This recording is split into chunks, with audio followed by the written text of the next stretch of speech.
buku Umi, maka sebagai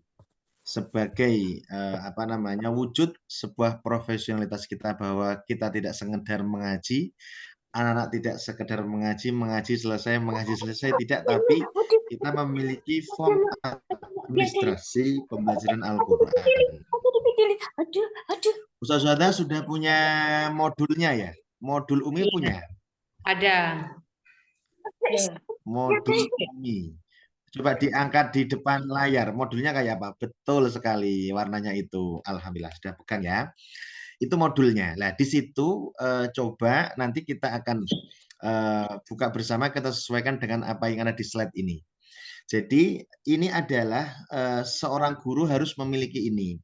Memiliki sebuah map yang isinya adalah form administrasi. Di situ mulai dari sampul, kemudian cover ya, kemudian ada target pembelajaran, ada prosem, ada tata cara, kemudian ada daftar nama siswa, kemudian ada nilai harian, nilai hafalan, ada nilai harian, ada checklist gharib tajwid, kemudian ada konversi nilai. Ini adalah yang harus kita miliki, bahwa anak maju ke kita mengaji ada rekam jejaknya. Proses mengajar kita ada acuannya. Oh, Ustazah Aisyah ngajar jilid 1 nih. Aku ngajar jilid 1 apa ya targetnya? Saya harus menuntaskan berapa kali pertemuan ini jilid 1. Saya harus mencapai apa ini bersama anak-anak untuk hafalannya. Kapan ini anak-anak akan tes kenaikan jilid? Bagaimana saya mencatat hasil mengaji anak-anak ini? Ada rekam jejaknya. Sehingga jika Ustazah Anita ditanya sama orang tua, Ustazah Anita bagaimana ngaji anak saya? Oh baik Bu, baik. Seperti apa capaiannya? Pokoknya baik Bu, percayalah sama saya. Tidak seperti itu, tapi kita punya rekam jejaknya Bu Anita. Oh siapa Bu? Ananda ini Tin Sukartini, Ustazah. Oh Tin Sukartini, saya cek ya. Masya Allah, ini Ananda Tin Sukartini, anak putri ibu sudah nyampe jilid 3, ini sudah sampai per hari ini halamannya sudah halaman 15. Hafalannya sudah sampai surah Al-Kafirun sudah ayat 5 ini. Masya Allah, luar biasa Bu ini, dan nilainya AA ini. Insya Allah ini progres Anandatin Sukartini bagus ini Bu. Oke, makasih ya Ustaz informasinya. Untuk ngajinya bagaimana? Alhamdulillah ini ngikuti dengan baik. Itu ada rekam jejaknya.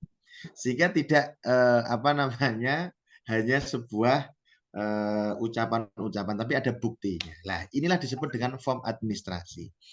Baik, Ustaz-Ustazah, kita akan mulai. Yang pertama, di form administrasi itu isinya, kalau semua memegang pensil, memegang pulpen atau buku, coba dicatat. Saya akan mendikte.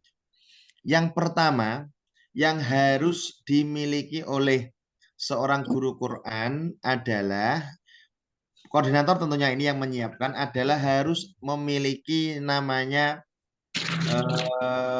map Stadler, apa itu? Map snail yang luarnya bening, dalamnya terus ada klipnya untuk menjepit itu ya. Setiap guru harus punya itu. Kemudian isinya apa? Yang pertama dicatat, satu adalah cover. Cover perangkat pembelajaran Al-Quran metode Umi jilid Ustazah Siti Aisyah. Nah, sehingga itu formnya milihnya Ustazah Siti Aisyah. Dikasih logo Umi, logo sekolah, kemudian dikasih gambar anak mengaji ya untuk cover.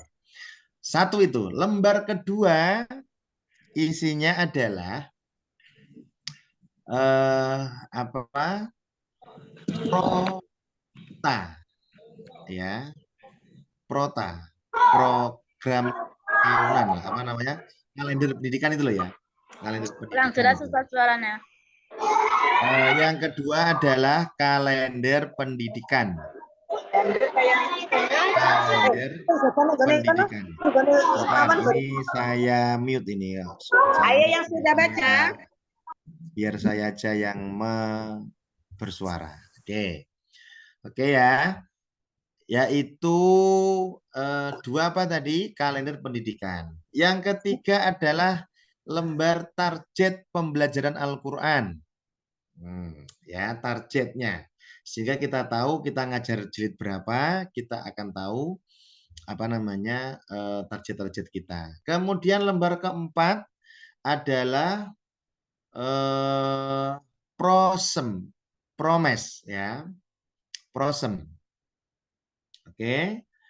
Setelah ada promes ya. Kemudian lembar kelima adalah apa namanya? Tata cara pembelajaran Al-Qur'an. Nah, atau aturan-aturan kelas ya. Itu nomor 5. Kemudian nomor 6 setelah lembar aturan kelas atau tata cara, berikutnya adalah lembar ke-6 itu namanya konversi nilai. Ya, nilai A jika apa, nilai B jika apa ya. Kemudian yang ketujuh adalah ya daftar nama siswa ya, daftar nama siswa. Kadang kita kalau mengajar di kelas 2 sesi itu sesi 1 siswa-siswanya siapa, ada daftar namanya. Karena nanti bisa jadi kelas A campur dengan kelas B yang jilidnya sama. Kemudian setelah itu ya, setelah daftar nama kemudian dikasih lembar pembatas ya. Lembar pembatas warna ya, kertas warna. Ditulisi sesi 1. Nah, kalau mengajar 2 sesi nanti ada sesi 2. Sesi 1. Setelah lembar pembatas, maka lembar bawahnya pembatas setelah itu adalah setelah anak-anak doa pembuka, itu anak-anak diajak apa? Diajak hafalan kan? Maka di situ kan kita akan menilai hafalan anak-anak. Maka lembar pertama adalah nilai atau rekap hafalan. Nah, rekap hafalan. Form rekap hafalan. Kemudian setelah hafalan, anak-anak kan nanti akan ada evaluasi baca jilid. Maka setelah nilai hafalan, maka lembar berikutnya adalah rekap nilai harian. Nah, nilai harian. Oke, jadi tulis nilai harian. Berikutnya setelah nilai harian,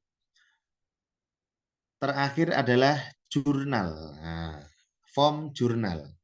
Hari ini mengajinya sampai apa, ditulis di jurnal untuk besok lagi kita tahu dan tidak lupa. Oke, cukup. Setelah terus lembar doa ini apa? Lembar doa ini untuk diajarkan nanti kepada siswa-siswi kita. Kita next ya. Mohon maaf Ustadz, nomor 1 tadi apa Ustadz? Nomor 1 cover. Yang mana? Ya, yang nomor 1 tadi, covernya ya. Itu. Ya, oke ya. Oke, setelah itu kita salah satunya ada lembar namanya target ya. Ini lembar targetnya seperti ini, harus kita print sehingga tahu, oh TKA. Kita baca ya. TKA. KLS itu apa? Kelas. KLS itu kelas. Berikutnya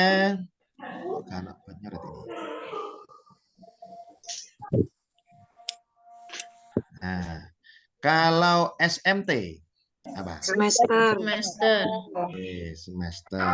TGK target tingkat ya. Nah, program jilid 1 halaman 1 sampai 40. Buku Umi jilid 1 kan 1 sampai 40. Kemudian Peraga jilid 1. TM-nya 90. 1 semester TM-nya 90. Berarti kalau 1 semester itu Seminggu mengajinya berapa kali kalau bisa mendapatkan 90 itu? Kalau seminggu 4 kali, 1 bulan berapa? 16. 16. Kalau 6 bulan? 96. 96 lah, belum terpotong liburan atau apa atau kegiatan itu ya. Maka kita buat 90 kali pertemuan. Ya. Kemudian buku Umi halaman 1 sampai 40. Halaman 1 sampai 40. Jika pertemuannya adalah 90 kali tatap muka, maka satu pertemuan dapat berapa halaman? Setengah. Betul, setengah halaman.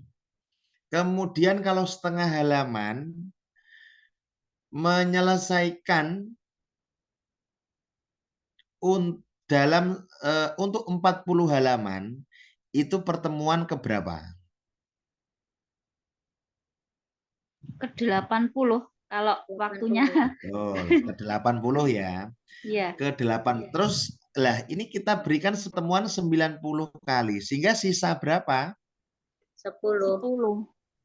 10 lah. 10 itu bisa jadi Dalam sayang. Iya, naik. Kemudian ada apa namanya? Drill untuk persiapan tes, maka ada waktu untuk persiapan itu. Di drill lagi dari halaman 1 sampai halaman 60 sampai nanti pertemuan ke-90 baru diteskan ke koordinatornya. Jika kita melihat jilid 1 yang isinya adalah 1 halaman, targetnya adalah 4 baris karena buku Umi itu 1 halaman isinya 8 baris.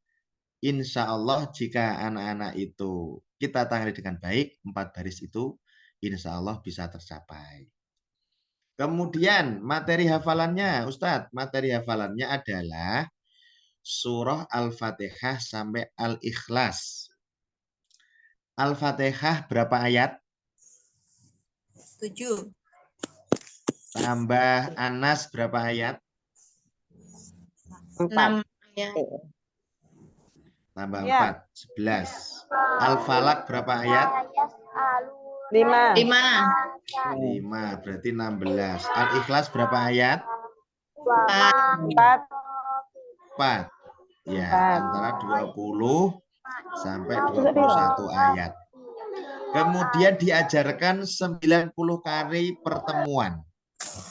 Kalau 90 kali pertemuan kemudian hafalannya adalah 21 ayat. 21 ayat surat pendek, maka satu pertemuan berapa ayat?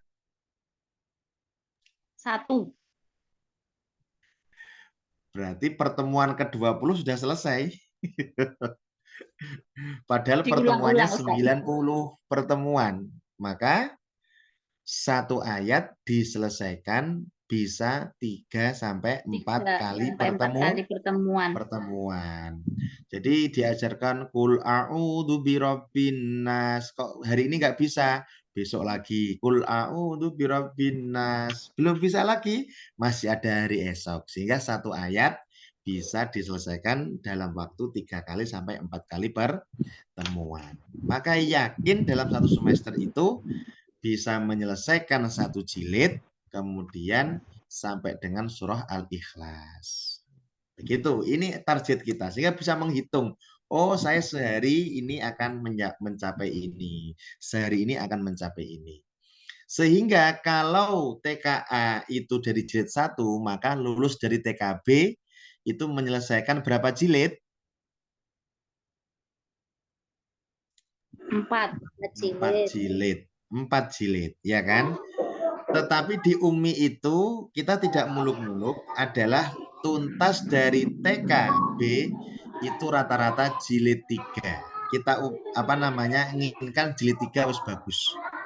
Tuntas jilid 3 dengan bacaan yang bagus itu adalah yang kita inginkan. Tetapi rata-rata adalah anak-anak kita mencapai lebih. Kemarin saya munakosa di Nasima Semarang hari seminggu yang lalu. Itu TKB, alhamdulillah ada sebagian anak yang jilid yang Al-Quran, beberapa anak Al-Quran. Kemudian sebagian jilid 6, sebagian jilid 4, 5, 4, 3. Jilid 2-nya tinggal sedikit. Jilid 2-nya tinggal sedikit. Itu di di TK Nasima. Sudah mudah sekali. Tapi kami pengen jilid 3 bagus, anak TK sudah mantap. Nah, syukur-syukur untuk jika lembaga sudah lama menggunakan UMI itu bisa lebih dari jilid 3. Ustadz Ya. tanya Ustadz. Ya. Itu misalkan di lembaga itu menggunakan metode UMI itu nanti waktu ujiannya itu apa ada penguji khusus atau cukup gurunya saja? Apa? Nanti yang menguji misalkan itu tadi katanya kan ada munakosah di mana itu tadi Ustaz? Munakosa di Semarang, ya. Misalkan lembaga saya ini menggunakan metode UMI dalam tahun pelajaran ke depan. Itu nanti kalau munakosahnya itu cukup dari ustazahnya di sekolah itu atau munakisnya wajib dari luar. Wajib dari UMI. Ustazah Tulungagung berarti pengurus UMI Tulungagung akan menguji anak-anak kita. Teleponnya Mbak Eman. Menguji. Apa yang diuji? 1 jilidnya. 1 jilidnya. Kemudian yang kedua hafalan suratnya sampai At-Takatsur itu Al-Fatihah sampai At-Takatsur. Yang ketiga doa harian. Ya, yang keempat hadis pilihan. 4 itu yang kita ujikan. Maka sebuah lembaga TK itu biasanya doa harian itu diajarkan 10 doa ke atas. Hadis pun sama. Contoh hadis larangan marah. La taghdab falakal jannah. Jangan marah-marah bagimu surga. Nah, itu. Itu yang akan diuji oleh kami. Nah, ustadzah tugasnya adalah menuntaskan materi itu. Maka sebelum munakosah itu ada namanya pramunakosah. Nah, ustadzah bisa menghubungi. Nah, yang saat pramunakosah nanti adalah dari UMI daerah 1 bersama ustadzah-ustadzah diajari cara menguji anak-anak. Sehingga anak nanti saat menghadapi kita itu persis yang dirasakan pada saat menghadapi guru-guru pas mereka pramunakosah itu. Sehingga menghadapi kita mereka sudah enjoy, tidak bingung lagi karena sudah tahu model munakosahnya seperti apa. Begitu Ustazah. Oke ya. Jadi kita sehingga setelah anak-anak tuntas dinyatakan lulus, maka nanti mereka akan mendapatkan sertifikat kemudian disiapkan acara yang namanya Hubbul Quran. Nah, acara Hubbul Quran. Nah, itu nanti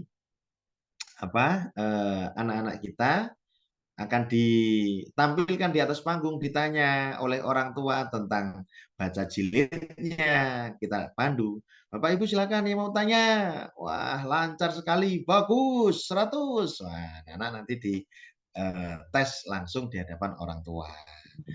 Mulai dari hafalan, baca, doa, dan seterusnya.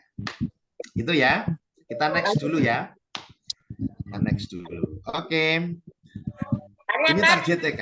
Ya, silakan. Gini, tempat saya itu kan masih metodenya pakai Iqra. Kalaupun nanti kita pakai UMI, apakah nanti perlu mendatangkan sosialisasi ke guru-guru dan wali murid atau gimana, Kak? Soalnya kan bukunya juga belum punya. Baru saya magetan kan. Baik, Ustazah. Jadi yang penting satu, bagaimana goodwill-nya di kekuatan mutu UMI. goodwill.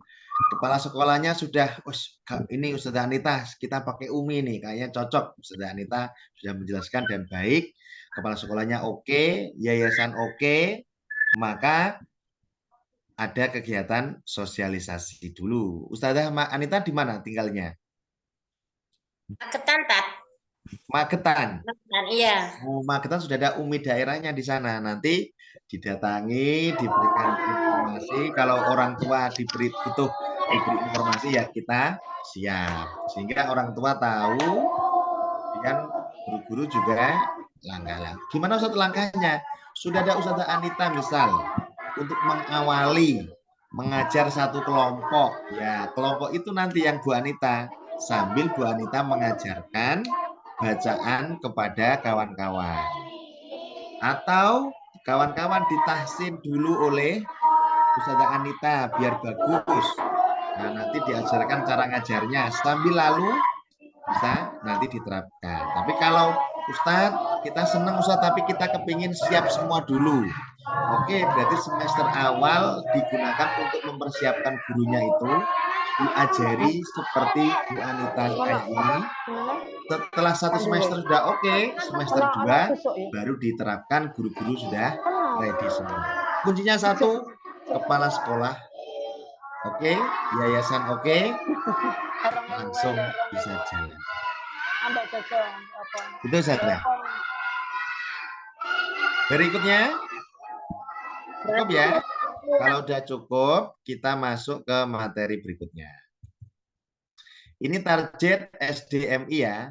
Kita sekilas-sekilas saja ya. Berarti kalau dari TK kok sudah pakai UMI, maka masuk SD misal jilid 3 sudah pakai lulus jilid 3 dari TK. Masuk ke MI atau SD yang juga pakai UMI, maka Ananda itu tidak mengulang dari jilid 1 tapi langsung melanjutkan. Jika Ananda masuk ke MI atau SD itu adalah kelas jilid 4, maka anak nyampe Al-Quran kelas berapa?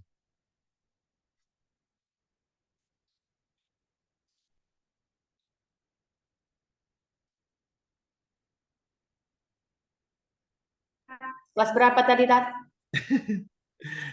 Kalau lulus dari TK kan lulus jilid 3, masuk ke SD jilid 4, maka anak tersebut akan mencapai Al-Quran kelas berapa? Kelas 2. Sekarang bedanya. Anaknya, Ustaz. Iya, anaknya. Kalau di TK, satu jilid diselesaikan berapa semester? Satu semester. Nah, kalau di SD atau MI itu diselesaikan setengah semester. Sehingga anak bisa mencapai Al-Quran itu jika kita hitung dari jilid 1, ini jilid 4, 5, 6, kelas 1 semester akhir atau kelas 2 semester 1. Itu sudah Al-Quran. Luar biasa kan? Itu kalau di SD. Kalau SD maka wajib ada yang namanya gharib, tajwid. Hafalannya kalau tingkat SD adalah sampai surah Al-A'la untuk dasar. Nah, itu pengembangan tahfidz juz 30. Pengujinya dari mana? Dari luar, dari daerah maupun dari pusat. Ini untuk segmen anak-anak SD. Kalau anak-anak TPQ, nah ini untuk TPQ ya. Kalau yang di rumah ada TPQ, segmennya seperti ini. Bisa di screenshot atau di foto silahkan. Kemudian untuk SMP, SMA, nah juga bisa. Atau dewasa, emak-emak, bapak-bapak, Bu Ustadzah Ulfatun Hidayah, punya jamaah ibu-ibu, jamaah fatayat, jamaah muslimat, pengen belajar ya barangkali, maka tadi akomodir, diajak dengan cara ini ya. Oke, berikutnya adalah setelah dewasa ini promes. Nah, promes ini tinggal screenshot saja, disamakan di buku modul itu. Ini dibuat tujuannya adalah biar tahu, oh kalau mulainya adalah bulan sekian, maka selesainya anak jilid ini bulan sekian. Nah, kalau masalah promes sudah ahlinya ini teman-teman ya. Oke, karena sudah ahli kita next ya. Nah, ini yang terpenting adalah apa ini? Nilai harian. Ya. Rekap nilai harian. Jadi Ananda ada tingkat jilidnya, bulan apa, tahun berapa, tempat mengajinya di mana, sesi berapa. Maka di sini ditulis nama anaknya, TK-nya apa, kemudian setiap hari ini tanggal 1, 2, 3, 4, 5, 6 yang apa setelah kelas nama itu. Nah, di situ nanti akan rekap hariannya. Misal Ustazah Suliati punya murid Mahfud. Sekarang tanggal berapa? Tanggal 16. Maka tanggal 16 itu maka Ustaz Ulfa akan mencatat Ananda Mahfud saat mengaji halaman 1 nilainya berapa. Sesuaikan dengan tanggal. Kalau nilainya A ya tulis A itu. B tulis B. Penilaiannya Ustaz. Apa? Kriteria penilaiannya misalnya A itu. Nanti habis ini ada slide-nya. Kita yang penting memahami ini dulu. Memahami ini dulu. Oke. Berikutnya adalah ini. Kita lanjut. Kemudian ini nilai hafalan. Rekap nilai hafalan. Surat An-Nas ayat 1. Ternyata untuk TK kan satu ayat diselesaikan 3 kali pertemuan. Nah, maka pertemuan ketiga baru dievaluasi. Ayo Novita, qul a'udzu birabbin nas, checklist, di checklist atau diberi nilai A, B juga boleh.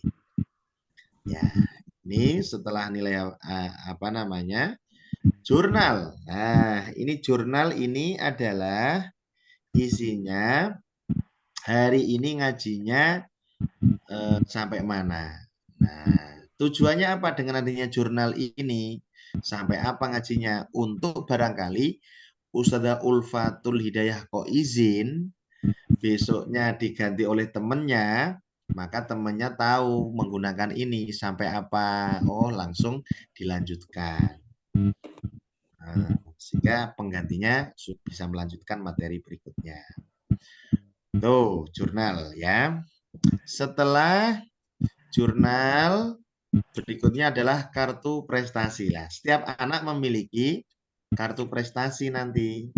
Nah, isinya ini ditulis oleh ustadzahnya untuk mengetahui hari ini ngajinya sampai halaman berapa, hafalannya sampai apa, kemudian nilainya apa, tanda tangan guru, tanda tangan orang tua. Keterangan catatan kesalahannya apa? Ananda kurang, khoknya kurang atau apa ditulis di catatan keterangan. Ini adalah rekap prestasi siswa, kartu prestasi. Jadi setiap hari dibawa pulang, besok bawa lagi, besok pulang lagi, begitu seterusnya untuk mengetahui rekap nilai harian. Nah, ini tadi yang ditanyakan oleh ustazahnya, nilai kriterianya A itu bagaimana? Nah, ini filenya di situ ada, di mana di modulnya ada. Dapat A atau A+ jika siswa dalam membaca satu halaman benar semua, kualitasnya bagus, maka nilainya A+. Itu naik ke halaman berikutnya. Ananda dikatakan tidak naik halaman jika nilainya apa? D. plus C. plus C plus Gimana? C plus C, C kurang D. plus C, C min D. Bawah. Oke ya. C min itu C plus belum boleh dinaikkan.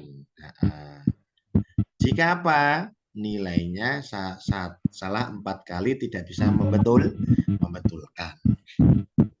Ini konversi nilainya. Oke, berikutnya ini adalah rekap gharib. Jika nanti di TK sudah ada gharib atau di TPQ-nya, maka pakai ini ya. Ananda kok lancar, semua tulisan anak-anaknya dibaca pendek. Jika terpaksa wakof tetap dibaca panjang 1 alif. Nah, di checklist. Semua tulisan anak-anaknya dibaca panjang. Semua tulisan anak-anaknya dibaca pendek kecuali Anaba, Anabu, Anasia, Al, Anamila. Checklist dan seterusnya ya. Kemudian tajwid pun sama, ada checklistnya.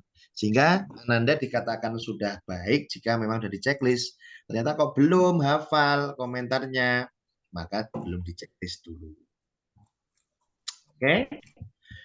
Nah, setelah Ananda tuntas semua materi, maka kita sebut namanya munakosha. Munakosha. Arta, tak suruh mandi lu ke Arta. Ya, segera mandi ya, Nana. Oke, kita mute dulu. Jadi, munakosha ini adalah hasil dari belajar kita. Kalau TK berarti ada munakosha jilid 3 yang sudah tuntas, maka di munakosha. Pas waktu munakosha kok baru jilid 4 belum tuntas, baru halaman 5 atau 6, tapi sudah waktunya munakosah, maka yang di munakosah adalah jilid 3-nya. Itu. Apa yang dinilai? Kalau TK itu yang dinilai adalah fasohah tartilnya, hafalan suratnya, kemudian hafalan doa harian dan hadis pilihan. Ya. Kalau TPQ ada tambahannya praktek sholat, praktek wudhu. Nah, itu kalau di TPQ itu ada tambahan materi yang diujikan. Nah, ini munakosah satu persatu maju, kemudian di tes sesuai dengan munakisnya. Jadi ada munakis fasohah tartil, ada munakis jilidnya, ada munakis sendiri. Kemudian hafalan ada yang munakis sendiri yang ngetes. Doa ada sendiri. Kemudian hadis ada sendiri. Tuh. Oke. Kemudian setelah di munakosah ada namanya khotmul Quran dan imtihan, yaitu anak yang sudah tuntas di munakosah diberikan apresiasi, disiapkan panggung besar untuk ditampilkan, diuji di hadapan orang tua dan masyarakat sekitar. Nih,